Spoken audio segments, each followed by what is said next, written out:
Hello, good morning. সবাইকে স্বাগত জানিয়ে শুরু করছি আরেকটি ব্লগ। সবাই কেমন আছেন? নিশ্চয়ই খুব ভালো আছেন। আমিও বেশ ভালো আছি। তো গুড মর্নিং, কারণ আজকে সকালে ওই চা দিয়ে শুরু করছি। দেখো, প্রথমে একটু ওই আমলা জুসের জল নিয়ে নিলাম, আর ওদিকে হচ্ছে একটু ব্ল্যাক কফি নিয়ে নেব। আর কি চা খাবো না, আজকে ওই ব্ল্যাক কফি খাবো চিনি ছাড়া, কারণ একটু গ্যাসের সমস্যা হচ্ছে বলেই ওই চিনি ছাড়া চাটা বা কফিটা এখন খাচ্ছি। আর কৃত্তিকার জন্য যে হরলিক্স নিয়ে নিয়েছি, তো এদিকেও আমার কফিটা আমি রেডি করে নিই। তো চলো, এখন সকাল বেজে ওই 7টার মতো উঠেছি। তো চা দিয়ে বা কফি দিয়ে আজকে সকালটা শুরু করছি। তো কৃত্তিকার স্কুল আছে, এর জন্য ওকে তো গোছাতেই হবে। তো প্রথমে ওর বইগুলো, এই যে দেখো বইগুলো ব্যাগের মধ্যে আগে গুছিয়ে নেবো রুটিন অনুযায়ী। তো যা যা রুটিন আছে ডায়েরিতে, যে ডায়েরিতে যা যা রুটিন আছে সেই অনুযায়ী তো কপিগুলো বইয়ের মধ্যে আর কি, বুকের মধ্যে আর কি দিয়ে দেবো, তাহলে ও সহজে স্কুলে গিয়ে খুঁজে পাবে।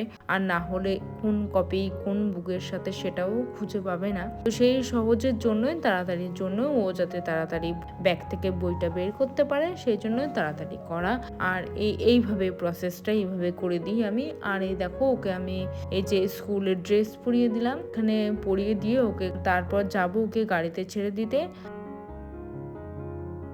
ঘরের কাজ, রান্নার কাজ, সমস্ত ঘর বাড়ি ক্লিনিং, ডাস্টিং সব কাজই আর কি সময়ের মধ্যে করার চেষ্টা করছি। তার মধ্যে রয়েছে পুজো, তো অনেক কাজই, সব কাজই করার চেষ্টা করছি। তো কৃত্তিকা যেদিন স্কুল ছুটি থাকে, তো সেদিন হয়তো একটু ধীরে ধীরে কাজ করতে পারি, কিন্তু যেদিন স্কুল শুরু হয়ে যায় বা স্কুল থাকে, পড়ানো থাকে ওকে, ওর ম্যাম আসে, আবার পড়তেও যায় ও, তখন খুব একটা ব্যস্ততম দিন থাকে। হয়তো আমি টাইমটা নিজের জন্য হয়তো খুব কমই সময় পাই। তো দেখো, কৃত্তিকার জন্য এখানে আমি টিফিন রেডি করেছি, ওকে একটু হেলদি খাবার দেওয়ারই আমি চেষ্টা করি। জানো তো বন্ধুরা, এই কাজ রান্না বা এই যে ঘরের কাজগুলো করছি, এগুলো কিন্তু আমি ভালোবেসেই করছি। আর এই ভিডিওটা তোমাদের আমি শেয়ার করছি, তোমাদেরকে আমি ভিডিওটা শেয়ার করছি, তো সেটাও আমি ভালোবেসেই করছি। কারণ একটা জিনিসকে যদি ভালো না বাসা যায়, ভালোবেসে না করা হয়, তাহলে সেই জিনিসটা ভালো হয় না। তো এটা আমি দেখেছি যে হয়তো কিছু অনুষ্ঠান বাড়িতে হয়তো অনেকে বলে থাকেন, কেউ কিছু মাইন্ড করবেন না, যে মন ভালো হলে রান্নাও ভালো হয়। এটা না সত্যি কথা, যে হয়তো যার মন ভালো আছে তার হয়তো রান্নাটাও ভালো হয়। তো যদি কাজটাকে আমরা মানে রাগ না করে ভালোবেসে যদি কাজটা করে থাকি, তাহলে সেই কাজটা সত্যিই ভালো হয়। আর এটা আমি বিশ্বাসও করি যে কাজটা যদি আমি ভালোবেসে করি। হ্যাঁ, আমার যখন বিয়ে হয়ে আমি অনেক বছর আগে এসেছি, তো সেই তখন আমি সত্যি অত বুঝতাম না। তো তখন আমি এই ঘরের কাজ গোছানো, তো অনেকেই আমাকে বলেছে যে আপনার বৌমা হয়তো ঘরের কাজ ঠিকমতো করতে পারে না বা জানে না, ঠিক করে ঘর গুছিয়ে রাখতে পারে না। তো তখন থেকে না একটা জেদ চেপে রেখেছিলাম যে না, আমিও করতে পারি, আমিও ঘর গুছিয়ে রাখতে পারি, আমিও রান্না করতে পারি।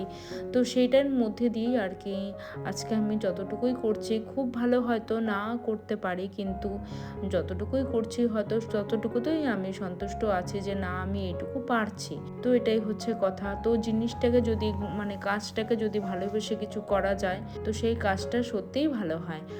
আর আমি মোটিভেশনাল ভিডিও দিচ্ছি, কারণ যদি আমার কাজ দেখে তোমাদের যদি একটু হেল্প হয়, তাহলে তোমরা একটা কমেন্টে আমাকে জানিও।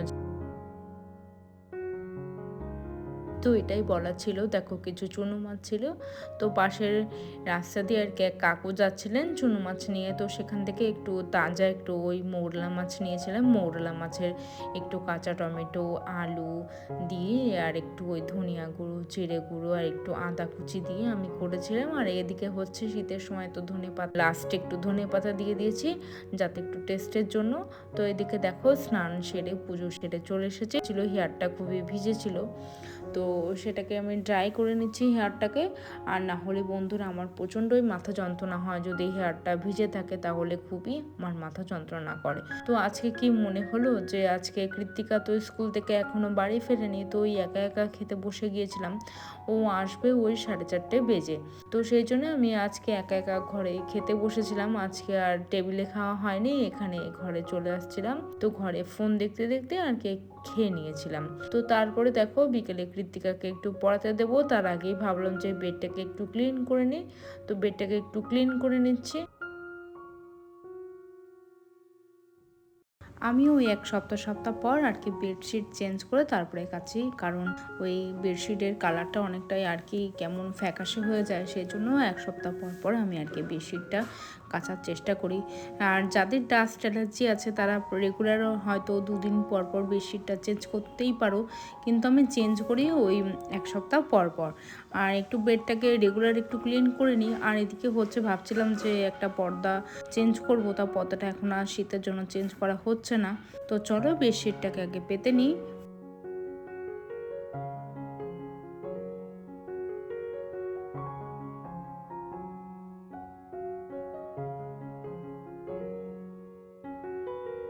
তো মোটামুটি আমার দেখো বেডটাকে মানে তুলে চাদরটাকে তুলে আমি পেতে ফেলেছি আর ক্লিন করে ফেলেছি।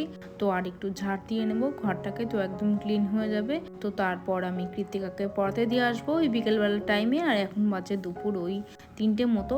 আর দেখো ঘরটাকেও একটু ঝাড়ু করে নিই, কারণ হচ্ছে একটু বেডের থেকে যে ধুলোগুলো পড়েছিল ডাস্টগুলো, তো সেগুলো একটু ক্লিন করে নিচ্ছে।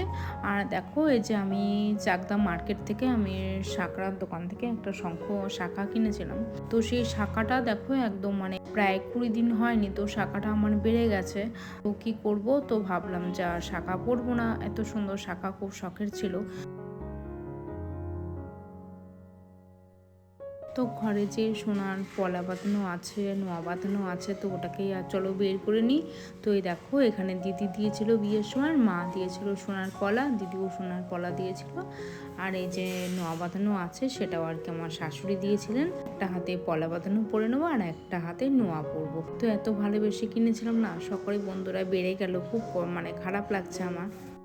আজকে এখানেই শেষ করছি। ভালো লাগলে লাইক করে সাবস্ক্রাইব করে পাশে থাকবেন। সবাই খুব ভালো থাকবেন, সুস্থ থাকবেন। আর প্লিজ সাবস্ক্রাইব করতে ভুলবেন না। Tata, bye bye, thank you, ধন্যবাদ।